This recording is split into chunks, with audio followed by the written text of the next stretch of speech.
ஏய், இவன் கூட லிவிங்ல இருக்கியா? ஆமா.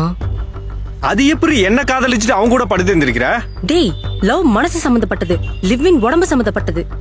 அப்போ உன் உடம்பு என்ன கார்பரேஷன் கக்கூசா? வரவன் போறவங்களாம் பெயிண்ட் மூட்டு போறதுக்கு? ஏய் மொத்தா என்கிட்ட உனக்கு என்னடா பேச்சு?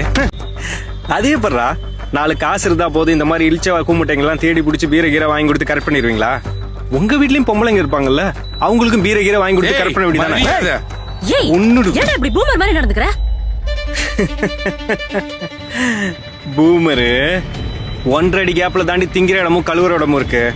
இதை திங்கிறதுக்கும் இதை கழுவுறதுக்கும் பயன்படுத்திட்டு இருக்கோம். நம்ம கையும் நம்ம உடம்புன்றதுனால ரெண்டையும் மாத்தி மாத்தி யூஸ் பண்றது இல்ல. எல்லாத்துக்கும் ஒரு வரமுறை இருக்குல்ல. கும்புற இடத்த கருவறணும், குழந்தை உருவாகிற இடத்த கருப்பையணும், பேர் கொடுத்த இந்த புனிதமான மண்ணுல தாண்டி ஒன்ன மாதிரி சில பொண்ணுங்களால காதல், சின்சியாரிட்டி, ப்ராஸ்டியூஷன் இது எதுக்குமே வித்தியாசம் இல்லாம போயிடுச்சு.